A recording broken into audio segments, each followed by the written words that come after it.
welcome back to the Fortitude Training Podcast. This is your host, Coach Ren, and I am excited to have our guest on today, Brian Loeffler. Brian has been a physical therapist for 25 years.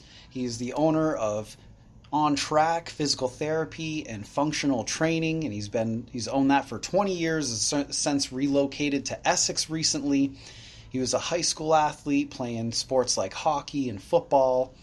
He's since leaving his high school days has competed in triathlons, Spartan races, and still continues to compete in hockey. And he's carved out a bit of a niche with endurance athletes like runners and cyclists, but also works with a number of other people in the general population. Welcome to the show, Brian. Thanks, Ryan. So you've worked with a lot of people from different walks of life, and I want to first just get started with, like, why did you decide to become a physical therapist in the first place? Where did that all start?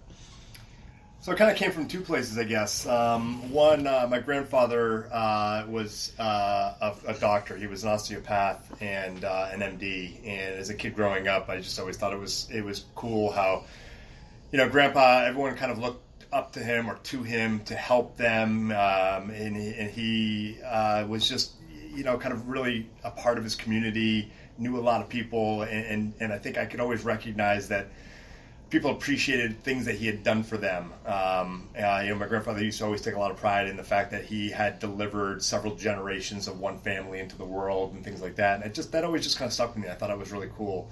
And so between that and then I guess, like most kids coming out of high school, I think I really had, no idea what I wanted to be when I grew up, although I kind of knew what I didn't want to be. And that was, I just couldn't see myself sitting behind a desk. I also, I think at the same time, realized that as much as I love sports, it wasn't something that was a way for me to be able to make a living. I knew I wasn't going to be a professional hockey player. But if there was something I could do to somehow stay involved in that world, working with people who are involved in sports or be involved in sports, so somehow I just felt like that was what would make me the happiest. And so kind of through a process of elimination, kind of found physical therapy, and sounded to me like it was a nice combination of something that was kind of medical that appealed to me from seeing what my grandfather had done, as well as an opportunity to work with people who are active and maybe even athletic. And I think I kind of, like I said, kind of stumbled upon it really through a process of elimination, I guess. Oh, that's fantastic. So you're able to take what your grandfather had done and your love of sports and then carve out your own path that way. Yeah, exactly. There was another point in my life where I think I had something made an impact on me. I was playing football. I played on the Vermont Shrine team, and I remember being in the trainer's room before practice one day because, I don't know, something was hurting, and there were several guys in there that were getting taped up and getting ready for it. And the guy who was the trainer at the time for the team, the way we all just the banter that was going on in that training in the training room, and we were all, he was kind of helping us all out. And again, I just felt like, this seems like it could be a lot of fun. It would be kind of fun to be in a room like this and just working with people like that, helping them do what they want to do. So those things kind of had that kind of an impact on me. Yeah, that's great. So it's just kind of like following that passion and what seemed to feel natural or right to you. Right. Yeah. Yep. So, what do you see these days as like the main issues people have with their health? Oh boy, I think a lot of it is just we as a society just don't move enough. We're seeing a lot more certainly physical aches and pains that are associated with just a lack of movement and activity. And I think we're seeing a lot of just kind of chronic disease that's happening because of lack of movement and activity. So I think that's probably what I'm seeing the most of. I see in my practice, I see an awful lot of injuries that are related to a sedentary lifestyle, which is most commonly back and neck pain. And I think a lot of that is just from an excessive period of time of sitting.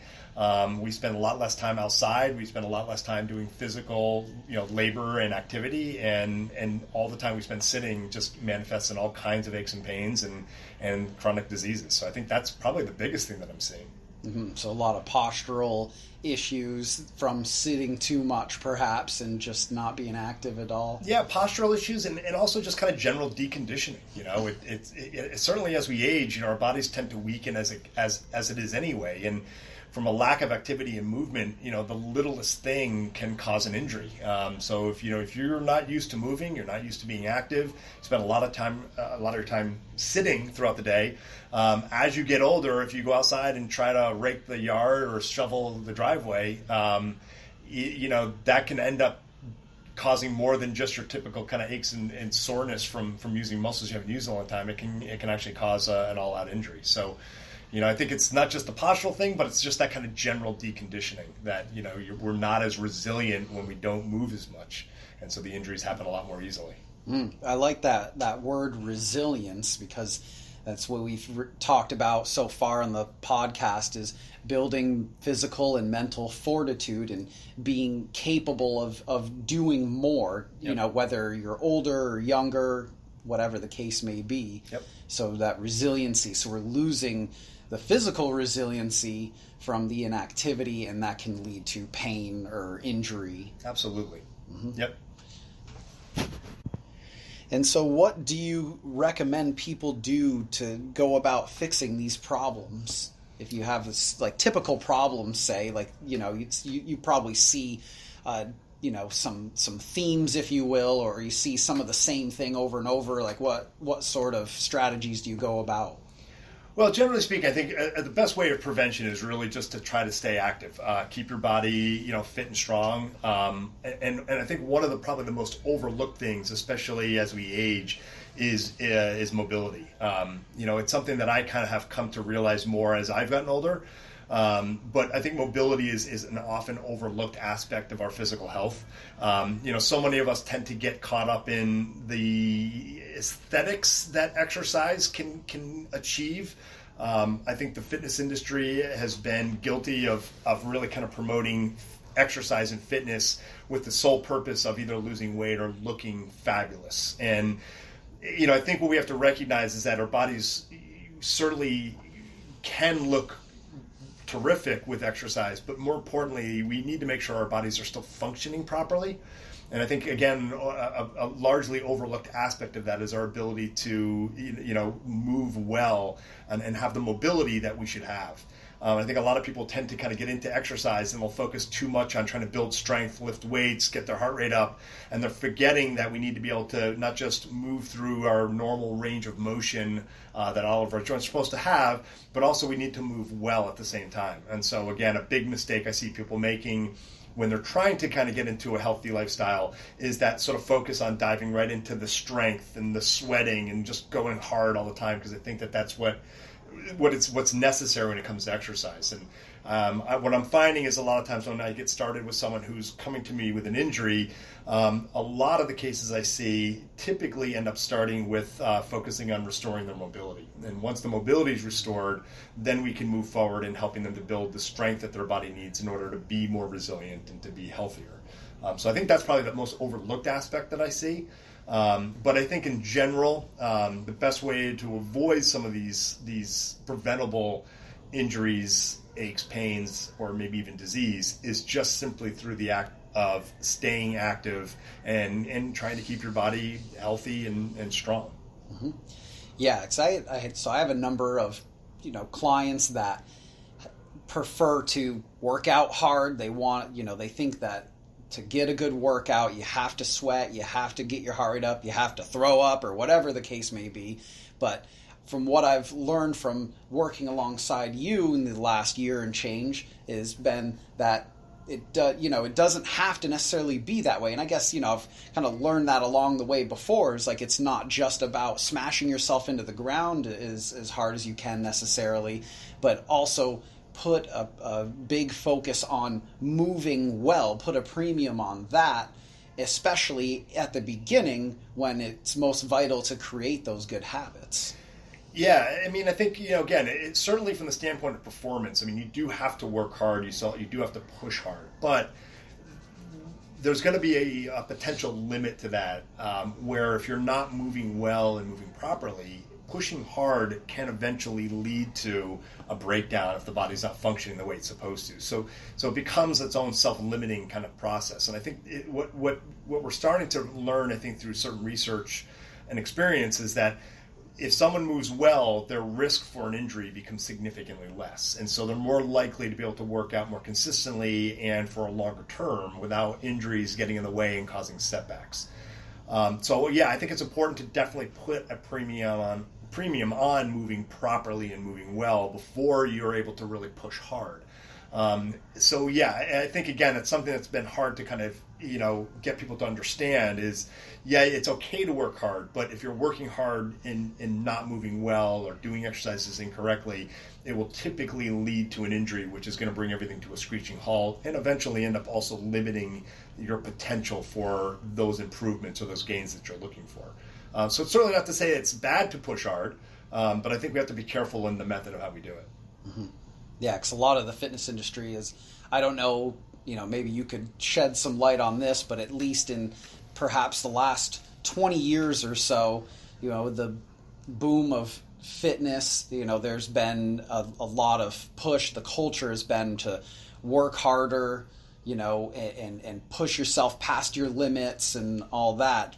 And while, like you said, like it is good to work hard, it is good to put that effort in. If we're not moving well, and as I think Gray Cook said, if we're putting, fitness on top of dysfunction or strength on top of dysfunction, then we're asking for trouble.